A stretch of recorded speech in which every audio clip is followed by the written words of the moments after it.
Hello, welcome back. My name is Faye Photography. I'm a UK-based wedding photographer, but shooting weddings all over the world, and this is my space for education and helping other photographers just like you, or video, basically anyone in the industry wanting to up-level their client journey, all that jazz. Today, I'm going to be sharing some sneak peeks from my course, Align. Align is currently running in the background alongside wedding season, but enrollment is firmly closed because I've got two epic cohorts running side by side, and I won't be open for new people until October. That being said, because I'm keen to help as much as I can, especially in this formative bit just before wedding season gets really busy and people are doing those last minute jobs to, really supercharge their visibility before things get busy, and they're bringing people in organically to accelerate that. Today, I'm going to be talking to Hannah. Hannah is one of my best friends in the industry. She runs The Square Penny, an amazing business all about brand, web design, client management systems, all that jazz. I'm going to dive in now and let her chat. But if you enjoy this, do come along to Faye Photography, subscribe. I'd love to have you there. I'm really trying to share as much value as I can this year to help you with your photography journey, and I'd really appreciate any support. See you soon. Met Hannah before, which is not that many of you because I think she's done most of your websites at this point. This is Hannah. She's amazing. We're actually very good friends in real life, which is all the better because every time I think of anything new business-wise, she's my go-to for like all my branding, all my websites. Yeah, we've trauma bonded through a lot of like launches and stuff. It's been very nice. But she's also like the oracle of all things design, SEO, all the stuff at the back of the website that's going to help you get seen by all your new clients. So let's just dive straight into it. So Han, just tell us about you and who you are and what you do for people that haven't met you yet. So I'm a graphic designer and I now do brand design and web design and SEO for wedding businesses mainly, or just generally creative businesses, and Dubsado as well. Okay, perfect. Not everybody will know what Dubsado is, but we're going to talk about that a little bit later on, so that's all good. And if you see me looking across, it's because normally I have my questions on my phone down here, but I've realised how big my forehead is, and I'm actually receding after having a child. And I was watching those videos back, and it's giving me a complex because every time I was looking down, it was like a full moon up in here. So let's going over to the side now, which we've also been joking today about how bad my boss eye is in all of my YouTube videos. So I'm playing to my strengths tonight, you guys. I've put here, like, we've worked together on loads of things that I now can't live without. The first thing that I'm going to talk about is branding, because we spoke about that last week in the group. So the first thing I've said here to talk about is brand toolkit. What is a brand toolkit? So brand toolkit, it's kind of everything you need to like utilize your brand properly. And if, say, you ever need another designer to do work for you, that you have everything that you need. So it'd be the fonts that you need, that you've used for your website and your logo, etc., that you're going to use across everything, your color palette, your logo itself, any variations of a logo. So whether or not it's like the main logo with your name, it's a monogram, it's got a tagline on it, etc. And then you normally, with a brand toolkit, depending on who's doing it, you'll get like a brand guidelines that'll show you how to use it. And then if anybody else ever wants to use it for you, they'll know what they need to do it. Yeah, and this is normally the first thing you can spot when somebody's had a website done professionally by things like how many headings they've got in terms of how many size fonts they've got on their website, how many different fonts they've got all across their website. So a lot of you will be making quite big tweaks to your websites after the last few weeks. We're just going to do like shortcuts because obviously there's so much in the Module 3 workbook, but in terms of fonts, how many fonts should people have? How many sizes should they have? How many colors should people have? What's like the basics that they need to get right? Basics, I'd say like 2 to 3 fonts. So you'd kind of have your main font that you'd use for your logo, your headlines, etc. Your kind of paragraph font, which would be for all the smaller text or your taglines, etc. And then maybe you might have another one depending on if it's like a stylistic thing, like Heather in here's got 3 because she's got her main one, kind of a tagline one, and then a cute scrolly kind of script one for the other kind of cute bits. Yeah, like little like annotations on photos and stuff. Yeah. Quite good. Something that you told me that I wasn't aware of, because I will go to Hannah and I'll be like, I love this font. Can I have this font? And she's like, no, because in capitals it looks shit. And I put capitalization quite a lot on my website. So in my head, it's going to look iconic, but then the capitals are so swirly that when you put everything into capitals, it doesn't work like that. So is there anything else to know in terms of fonts? Like, should it be a mix of serif and sans serif? So basic or swirly? Is there anything like that to think about? It depends on the person's style. I think everybody's coming away from the script fonts a lot more for kind of the modern luxury look. They're normally the script as if it's like a cute extra rather than it being like the swirly fonts that everybody used to have seem to be going out of fashion a little bit. But again, it's up to you and your style and the overall look of it. But yeah, when you're picking out fonts, if you're not doing it with a designer, double check if it looks nice in capitals, make sure, you know, if when it fits small, you can still read it and see the fancy bits, etc. It might be too much. Yeah, one thing that we spoke about was you went to London a few weeks ago and you were like, I love this because the brand is really nice. And we were chatting about how sometimes I won't even go into a shop because I don't like the font of the logo. And I don't know if anyone else is like that. I can see a few people nodding in the group chat. But yeah, we went past somewhere and the shop looked so cool. It had like neon and stuff outside. And I was like, I don't like the font. I'm not going in there.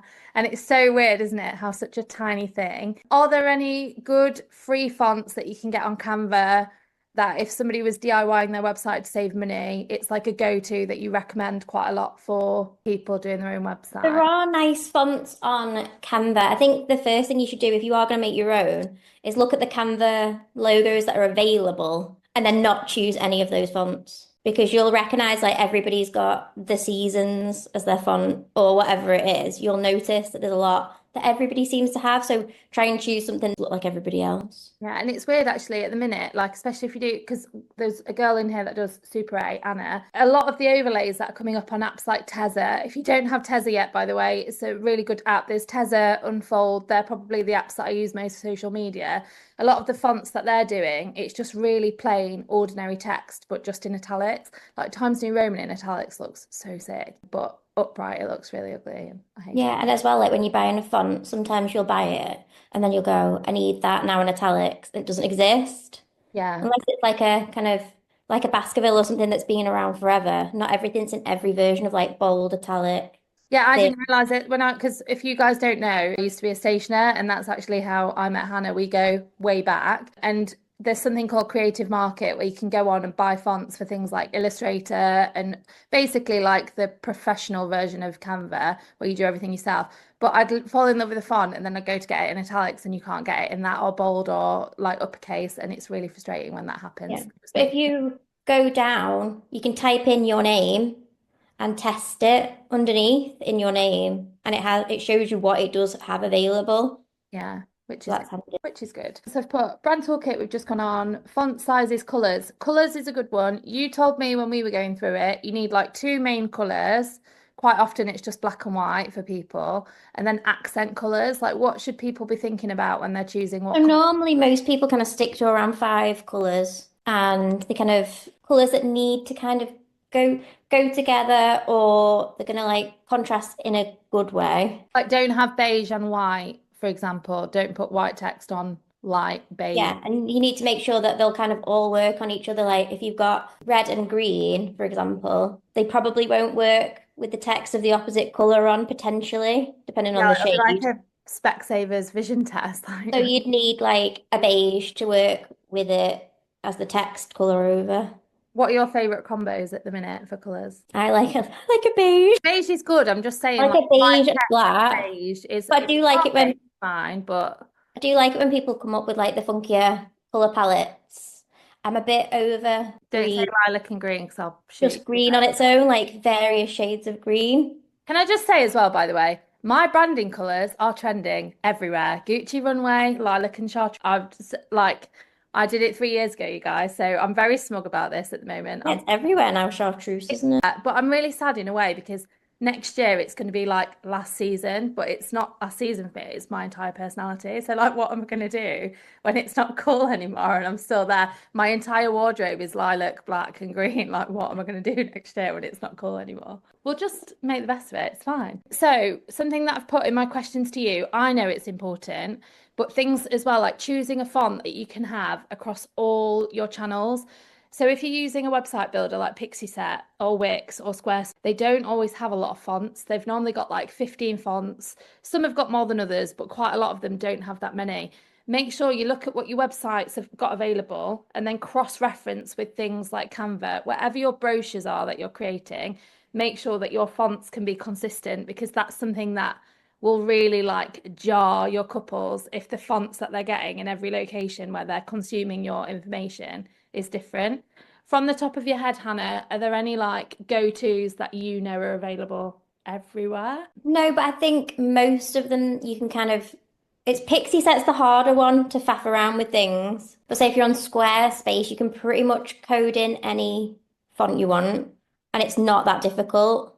Like if anybody ever needs anything, I can send it them. But it's literally just a code, and then you upload the font into it, and then you can just name it, and it'll automatically turn all of your headings to that font or whichever one you've corresponded it to. And also you need a license for putting it onto your website though, if you do that. So if you're going to buy it, Stuff, because then you don't need to worry about a professional license, don't you? If it's already included on the thing. yeah, it's already included with most people if you're buying a service. But yeah, if you buy a personal license, Creative Market or somewhere like that, that's to use on your computer, and then you'll need to buy one for your website to be used. And it's per views, so I doubt anyone's over. I think the lowest is like 100,000 views, which I think could be quite tough for a lot of. They've just done a really informative, like great course. So maybe like in 2 weeks' time, they're all going to be getting 100,000 views on their website. Views a month. Yeah, well, let's just dream big, guys. Hey. Yeah, dream big. The thing that I talk about all the time is outs that we haven't really covered it yet because we've been doing the more like on the business, in the business stuff. But as you start to expand and take a little bit of time back, in the beginning, you're doing absolutely everything. And that should be the way that you do it because you're learning your craft. By the time you get through it a little bit, you start to different things. So accounting is something that I recommend people outsource straight away because the headspace of trying to do your own accounts on top of running a business is really hard. Design is something that some of us are really good at, but most people will have just glazed over like a donut listening to Hannah and me talk about fonts for 20 minutes. Like, I'm an ex-stationer, so I bloody love it, and typography I'm obsessed with. If you don't have any interest in it, that's absolutely fine. You're not a typographer, you're not a stationer, you're a photographer. Maybe that's something that you can outsource to a designer. When people are looking to find a designer that aligns with them, what sort of stuff should they be looking out for when picking who to work with? So look at the deliverables of what you're going to get. Is it going to be a full toolkit? Is it just going to be, I know some of the cheaper ones, they'll just give you one logo. You won't even get a monogram, anything like that. Whereas people normally, it normally goes by price. Obviously, the better service tends to be the other way around. It can, there are probably people in the middle that are not sure of themselves, but just as a general gist. And then the higher end people are going to give you brand guidelines, all the different versions of the files that you need. They're going to give you different color variations of the files that you need, so you don't have to like re-edit them yourself or ask for things. But look at the deliverables, look at the timeline.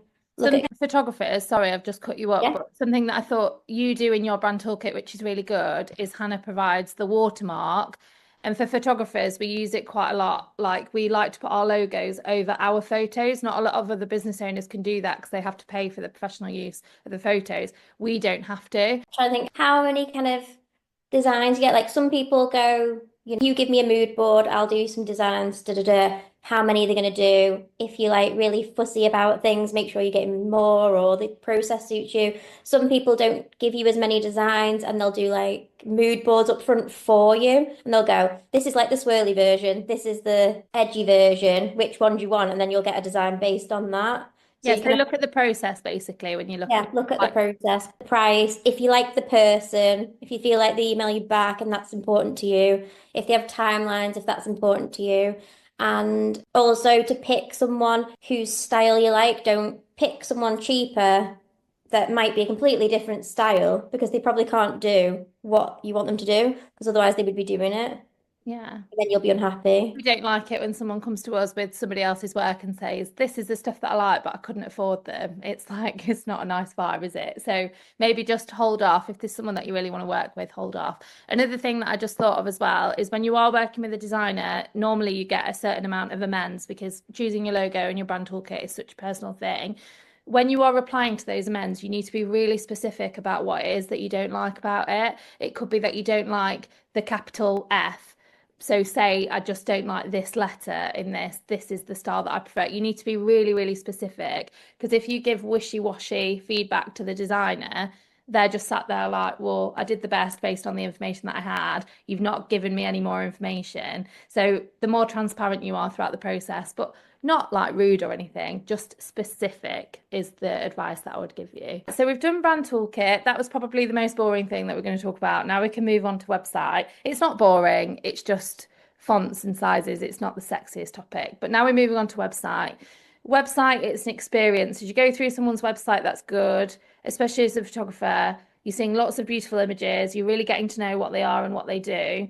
You want the photos to do the speaking, but sometimes we distract the audience as they get onto our page with loads of bells and whistles that have got nothing to do with the service that we provide, and it can have an adverse effect, and they're just like, this is too intense, I'm clicking off. Choosing something that's a bit more minimal and letting the photos do the talking is always the thing that I would recommend, but it's actually a lot harder to do, isn't it, than people realize, like making it minimal without Yeah, bad. it definitely is. And I think, like, obviously, I'm quite judgmental because it's what I do. So I look at a lot of people's websites and I'm just like Not horrified. judgmental, you're particular. Particular. Yeah, Okay. you're particular, but that's a good thing. We're all particular I'm about. going to tell my husband that. I'm just Yeah, particular. yeah, Yeah, Ryan will love me for that. it's hard to make things look minimal and look good if you haven't got like the design knowledge behind it as to what will make that look good.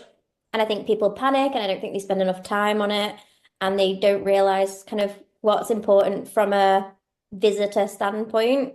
And it's hard because you're trying to do everything, obviously, and it's not everybody's main job to do it. So it's never always going to be the most perfect thing if you've done it yourself and you're not the specialist in it. Yeah, I've put on here, we're talking about design. So we've just mentioned minimals as well, but can you think of, in terms of not necessarily the designs that you've done, but the inspo websites that people have brought to you that you really liked, are there any like common trends across the websites that always you think, yeah, that's really good practice, more people should do this, I love it? Yeah. So, well, there's a couple of good things to think about when organizing your website and having a good website. Is one, clear layout that has white space. Never feel like there's too much white space really, because people need to digest the information. It needs to be broken up. The other thing to think about is grid systems, which sounds really weird, but look down your website. Is everything lined up? Is the picture lined up? Is that text there in the same kind of grid as that? And that's what kind of like makes you look less messy rather than having a box over here, box over here. Keep it in the grid system. You can still kind of play around with it, but does that make It's not always easy to understand the grid though. On Canva, I think it's really easy because you move anything left or right and it shows you the square and it's like red if you're exceeding the square, but websites don't always do that. on Squarespace it does, not so much on Wix or Pixie, but on Squarespace it has all the blocks. So it's like make sure you've always got two blocks down the side. Make sure it's got the two blocks in between that and the photo, etc. Oh, you just reminded me of a bleed. So a bleed is like, if you think about a photo, normally when it gets framed, it's got like a white mounted border around the edge. The amount of photographers that I see where they've got text all the way to the edge and there's no bleed at the Yeah. side, our brains get stressed with that sort of situation. Hannah said we need the white space, we need those borders around our work. So if you've crammed loads of text or like classic, when I remember writing my CV and like other things on Word documents when I was at school, and you just make the text smaller so that what you want to say fits into the same box, that's not good. You need to have a consistent font. So if you need to be making it smaller to fit in the box, that's not going to work. It'd be better to actually shorten what you want to say so that you can keep those shapes across your website consistent with bleed space all around the edge. And if you start looking at Squarespace, for example, you can kind of see the grids and you can work it out. And as long as you kind of follow in the grid system, even if you just Google it and put like graphic design grid system, and it'll show you and you'll get an idea. So other than a clear layout, not using too, like you need a certain amount of text on your website. Google wants 1,000 words a page to rank, and you should really be, to rank higher than someone else, really you have to have more words than the last person. So even if it isn't 1,000. So like you can be minimal, but you need to have a certain amount of text on there. And you can do that and break it up so that it's not too over the top. I was going to say, you're really good when you do designs that like you use the accent colors to give blocks and you might talk about the blog. So you still need to keep the text really short. We were talking last week about not waffling on and on and on, because we're photographers, we're not writers. So when we say too much language, it distracts away from the service, which is the photography. But you can Write it and then write it a couple of times shorter. yeah, or paraphrase it, or talk about destination weddings and link to a blog post. Links to other pages on your website is really good on that like homepage, for example, because the longer that people are clicking links but staying on your website, the better, because Google really, really likes that. It's like, oh, this website is providing loads of value. Let's rank this higher. Exactly. But yeah, I just wanted to make that clear, because you said about 1,000 characters, but that's not actually loads and loads. So don't feel like you need to write. Yeah, it's not, it's kind of like a head and about me, even if the about me is not like about you, it's like your style, another bit of text, and then like the contact bit, and some blog blurbs would probably be about right. So it's not too bad. Call to actions all the way through. What's the call to action? So contact me, go here, look at this, whatever it is, buttons or links, etc. So I know when I do it, sometimes some people are like, oh, can you take some of them out? There's too many. And it's like, there's never too many. I mean, and maybe it's like 40 next to each other, but generally you need one like in every section, because you're trying to get someone to go somewhere. The most important thing of your website is the journey from them landing on that page and then them reading something and going to the next bit that you want them to get to then click book me, contact me. So you want to like organize the journey through your website in the way that the text is, the way the photos are, the sections are, and the call to actions to get them to each bit that they need to get to. So that's important. What colour should the call to action button be? It's up to you. Like some people, if they're all like black and white, they can just be black and everything can be black and white. Or you can have them stand out and be the accent colour if you want to. Or you could have different coloured ones throughout that match the background of whatever you're doing. It depends on the style. It's hard to say when. And then you don't always have to have buttons. Some people like buttons. Some people just have the text linked in a colour. That's nice now, just so it feels kind of more. I alternate, I think, because I think the buttons, I felt like I was being too pushy. So sometimes it's more subtle, but it's still a call to action because I'm wanting them to go somewhere else to hopefully get. It's kind of like the new newsletter thing, isn't it? Where all newsletters aren't designed now. They look like handwritten notes. Yeah. That seems to be the thing. So that's a good way of kind of balancing it. I'm trialing, so I have a mailing list for Faye Education, and I'm doing so much research all the time. Like I'm practically completing YouTube and listening to so many podcasts about what call to actions convert and what get people to link. Story time, the one that I did today, went off the chart. Like I experimented with not putting, it was just that word. I didn't even put a thing underneath it. More people clicked that than they've clicked in weeks. Other things that worked really well was just embedding the links into the paragraph, like Hannah's saying, rather than having a button. So it's a bit more subtle. I feel like sometimes the buttons can feel a bit pushy. So do have a play with. Yeah, like instead of saying read this blog and it's a destination blog, I mean, this is going to be cheesy because it's the first thing I'm thinking of, but like come fly away with me or whatever it is, and then click on it and it sounds better than being like, look at my blog. Yeah. Something that suits your style, or like if you're a bit. We were talking about it actually there's a bit in module 3 which is talking about captions and how I reshare things to stories. You're just trying to make people curious. So you're not at this point, you're not trying to sell them anything. As soon as you try and sell something, you've lost the person because they just feel icky. But saying things like, if I put something on my story, quite a common one is, still can't pick a favorite from this carousel, and I might share 2 or 3 different bits from there. Ages ago, I did a GIF of an old guy. He was like 104, this guy at this wedding, amazing. And I made a GIF of like the bride and her mum kissing him on the cheek, and I didn't put that on my story. I just said swipe to the end for my favorite GIF of my career to date, and that got mad engagement. You're just trying to like tease people a little bit without being clickbait. Like it still needs to be true. You can't be like, this is the best piece of work that I've ever created, and it's a picture of a lime on a piece of like, you know, it's nice, but it's not like, it does need to be true. But yeah, that falls into the other note that I've got here, storytelling. So it's like not being like, I mean, you do have to have a certain amount of like, I'm a photographer in Nottingham because it's SEO, but it's like giving the vibe of you throughout, how you're going to treat them, all of that type of stuff, and like weave it through, make sure your tone of voice is the same all the way through. You know, if you're really edgy, bring that out on the page. If you're really prim and proper, bring that out on the page, because you don't want to get the kind of opposite kind of customer coming to you. Yeah. That's not who you are. Yeah, we were talking about this week as well. It's in module 3 about how your copywriting is an extension of your brand identity. And Verity was talking about it last week as well.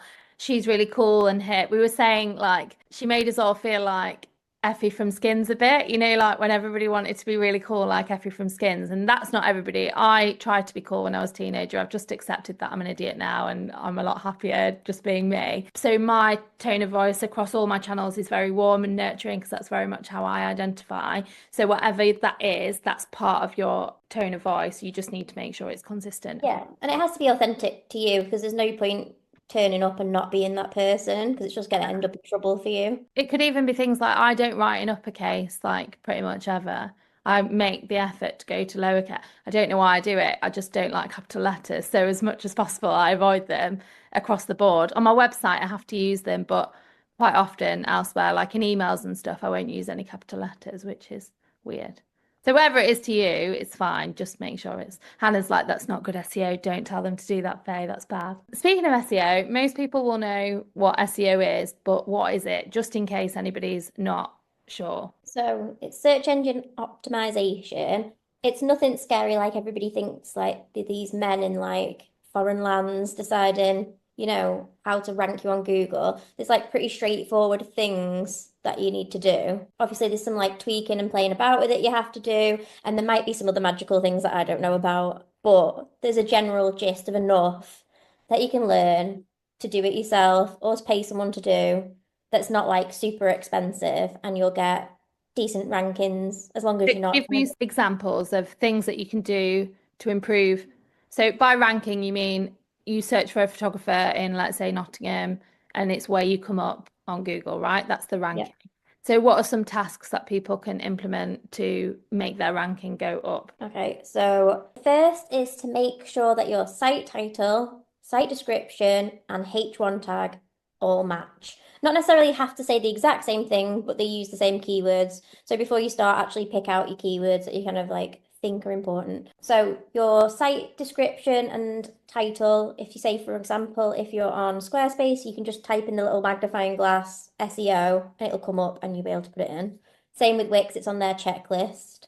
And I think it's the same on Pixie Set now, so it's quite straightforward. And it has to be 60 characters at most for the title, and I think it's 160 for the description. And then your H1 tag is, so you might notice like the size of your fonts in your website. So you'll have H1, 2, 3, 4, and you'll have P1, 2, 3, 4. So that's the same in all of them. And your H1 is the third block. So if Google sees the site title, description, and H1 all have wedding photographer Nottingham in it, it's going to be like, trust that because it's kind of matching up on the 3 tick points. It's consistent. So that's like the major one, which I know is hard for some people because they kind of, so in your H1 to P1 tags, don't just be picking them at random based on size and what you think's cute on your website. You kind of have to, H1 has to be the biggest, H2 has to be the next biggest, H3, and the same with the paragraphs 1, 2, and 3. And you're kind of using it like a newspaper article. So set them up overall and then use them properly. You kind of have a few little tweaks out of that, but try not to. And yeah, Hannah's biggest pet hate is when she redesigns someone's website and she puts like all the headings and everything is the right size, and then they're like, "Oh, I don't like large fonts," and they just go in and make all. No, they'll just like to a different order, and you're like, no. But anyway, you don't know that. It's not your job to know that. Although I do tell you. Yeah, but if you pay for a designer and they make the fonts a certain size, tell them because it might be that there's other font options that would be better that are more. Yeah, and you just can override the overall kind of size and bring it down rather than doing it individually. And I get this is like a tricky one, isn't it, Faye? Because like the H1, a lot of people want to put like something like come fly away with me to Greece. Do not say that on your website, guys. And have this magical time together as I take your pictures from a bush where you won't see Giving me. restraining order. It's not giving. Yeah, but I'm going to tell you now, that's fine if all of your work comes from Instagram and this is just a website to kind of back up who you are, social proof. Fine if you're like famous and you don't need the work. But if you want Google to bring you up on Google, there is literally no point having your H1 tag say, I create emotive feelings of joy across picture taking or something, like along these lines. Yeah, really fluffy, flowery language. Google doesn't understand flowery language. It just it's gibberish. And yeah, you can be flowery in certain bits of your website, but your heading should be what you do, keep it as simple as possible, straight into the point. And any flowery language, I'd save that for your captions on Instagram if you want to do it at all. Yeah. So like your top one, it needs to be like your H1 needs to be something along the lines of editorial wedding photographer based in Nottingham, traveling across Europe and the US. Yeah, and if it's formatted correctly, it'll look like a separate part of text. So then if you have your flowery language underneath, that's fine, because that just looks like an informative bit of messaging, and then you've got your bits underneath. But you've got to think that Google is like, it's responding to what people are searching for, and no one's searching for, I'm looking for somebody to give me timeless memories that will evoke passion and romance in my life, or that just come out with nothing. Yeah, that was really good. Good example. Thank you so much. I've been looking at Kindle recommendations today, so maybe that's what it was, the blurbs coming out. But that's the thing, and as well, I think it's good to point out because a lot of people are getting, when they come into me for SEO now, they're getting fed up with being called like an editorial wedding photographer. That's what people are looking for. But that is what people are searching. So there's no point changing it to like, I might be wrong, but like candid photographer or. Because I don't think controversial. I don't think I'm an editorial photographer. I'll just say that right now. To me, an editorial photographer is somebody that's got studio lights and is like facilitating and orchestrating. Like a magazine shoot. Yeah, like I am not like that. I'll give people prompts to help them make them feel comfortable, but most of the day I'm out of the way, as is my second tutor. We're capturing things very candidly. But if I was to go on Instagram and say that I'm a documentary photographer, it would be outrage. Like people would be like, no, you're not, you do fashion, blah, blah, blah. It doesn't matter. You just need to feel like the buzzwords that you're using, because couples don't really know what it means. Like what I do to a couple, that's editorial. I make people look good in photos. Most couples would understand that that's. I think editorial wedding photography to someone that doesn't know is like posh photography that's in it. Yeah, the actual meaning of it isn't that, but clients don't know that. And we're not bothered about our peers like finding us on Google. We're thinking about what our couples would describe our work as. So over the next few weeks, as you're creating your portfolio down and you're really thinking about the work that you want to attract, consider getting in touch with like your old couples and asking them how they would describe your work. Not all of your old couples, just the ones that you gelled with the most, like the couples that you'd like more of, like that. Or ask friends that aren't in what they think of it and use those words to help you inform your. Because people outside of the industry are the people that are going to be booking you. Yeah. And it's what they say, not what we say, knowing things. Like, for example, I was doing some SEO for a wedding florist. So I was like putting wedding florist, wedding floral design, because a lot of them like floral design now, even though I don't think people search for floral design. I wouldn't have thought. But actually, what is the most searched thing is flowers for wedding. So ask people, because that wouldn't be what I immediately jumped for, that because people are just really casually typing. I'm like wedding florist area, but they're like flowers for wedding. And it just wouldn't cross my mind. Yeah, so putting something like in your body of text, like I create modern flowers for weddings, or bad example. Because you don't want to stuff your keywords throughout your website. You need different You can say I'm an editorial wedding photographer at the top, and you can say my photography style is editorial further down, and that's still getting it in, but not the same thing. Yeah. So that's handy for that. So yeah, so title, description, H1, and then making sure they're all in orders, an important thing. Good quality content. It has to make sense. It has to say things in it that make sense to Google to be like, yeah, that's right. So, for example, if you're talking about lenses, if you're talking about things to do with photography, if you're talking about things to do with weddings, or you're mentioning wedding venues, it's going to trust you more because it knows that they are things to do with weddings. So that's important. I just say there's a couple of points that I want to make on that. So one of the things is about backlinks. So when you're creating blogs and stuff, it's a really good idea to have backlinks to other people within your niche. So for example, if you're a fashion photographer, you might link an article that Vogue published of your work or something like that. It's not a good idea there might be, I don't know, some pajamas that your bride wore or something. That's not as good. Some people do it and they think it's really good because you're backlinking to a really, I don't know, like Sheer Looks or something like that. They're like, oh, that's good. But your niche isn't the same as their niche. It's only a tiny percentage of their audience that is looking at bridal pajamas.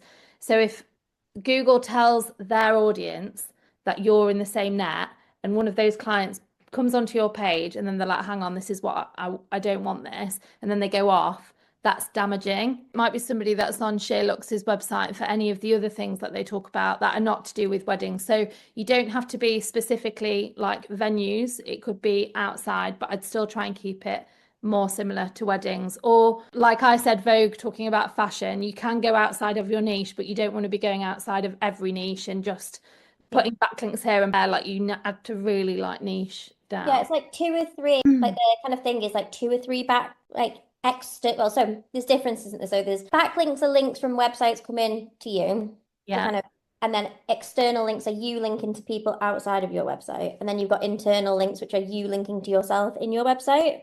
So you need all of them. Every page in your website should link to other pages on your website. That's good for SEO. And then about every 700 words on a page of your website should link to an external one. Say, for example, if you're doing like more 35 mil now, you could be like, says that this is the fastest trend in photography. Yeah. You could then link to that article to prove, and they're a good quality link that you could link to that have probably got higher backlinks than you. Yeah. So that's handy. It's still directly related. So if it's directly related, good. You still want to do enough that you get the power of the external links, but you don't want to do so much because remember earlier we said the longer someone stays on your website going from link to link to link, the better. But if you have externally linked 5 suppliers, someone goes onto that link and then they never come back. Google's like, oh, their content's crap. So yeah, good thing with that, external links and supplier links, etc. Always put them, there's always a little tick thing underneath to say open in a new window. So if they do kind of follow off, your window's still open. And they don't lose you, so that's always handy to do. Keywords have to be throughout your website, even in different variations. And also, you don't want every page on your website to rank for the same thing because you're fighting with yourself. There's no point. So you might want to rank your homepage for editorial wedding photography. You might want to put all your keywords for your wedding page to be documentary, if you're between 2, and then make sure all of the keywords on the 35 one is all 35 mil film photography. Yeah. And every single one's different because you have to kind of think if it's a different, or like if you've got lifestyle on there as well. That's why blogs are really good because what Hannah's saying is so, so important. And like if you've got, say, 3 keywords like you do motherhood, weddings, and brand photography, because a lot of you will, if you don't already, start offering different things just to diversify your income streams and get a bit more security in your work. Blog posts are the easiest way to do it because each blog post focuses on a certain thing. And service or place. Yeah, exactly. And Google loves a blog post. It's really good for your SEO, but it's also a really good opportunity to show off that service without distracting from your website. So your main website is Nottingham Wedding Photographer or whatever it is that you want your keywords to be, but the blogs are like a little bit of extra seasoning to get different eyes on your page. Yeah, and it's definitely true. I was checking some Google rankings the other day for 35mm.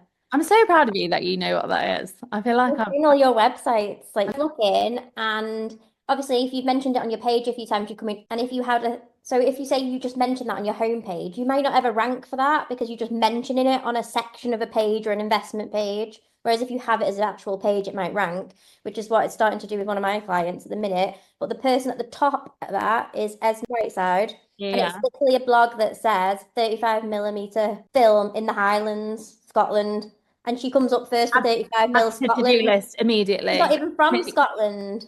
Make blog post with 35mm in the title. That's what I mean. So she's made one saying Highlands 35 mil, and she's beat everybody else doing it, even though she doesn't live there. But it's an important thing to think, isn't it? That if you're only mentioning 35 as one little section on your website and it's not a whole page, someone that's doing a blog post about it is. Yeah, because blog posts, by the way, guys, count as a whole page. So even though they're part of the blog, they do count on your website for all intents and purposes as a page.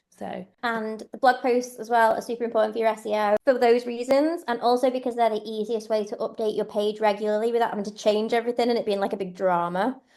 Google ranks on various things, and one of them is how fresh your website is. So if you're frequently blogging, it's easy to keep it fresh. You're not going to go on there and change your pictures or your text of every page every week. So you should be blogging every week. I always recommend, I did say, like, I can't remember which module it was in. I think it was module 2. I really recommend that the way you show galleries to your couples is through your blog, because you get to the bottom and it shows them more blog posts and they're like, oh, I want to see more. I want to see more.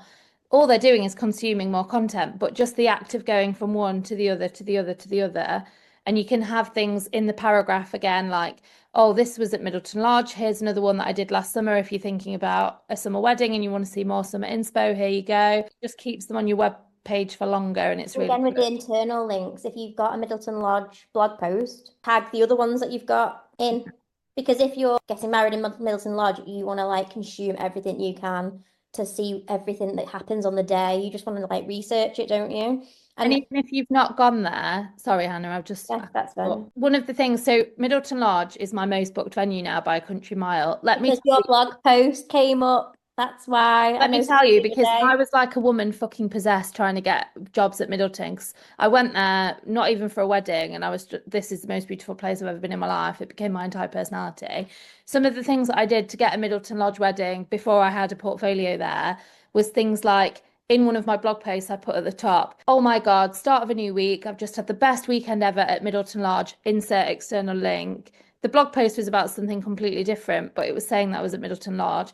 Another thing that I talk about in the marketing section on Instagram is hiding the location on stories.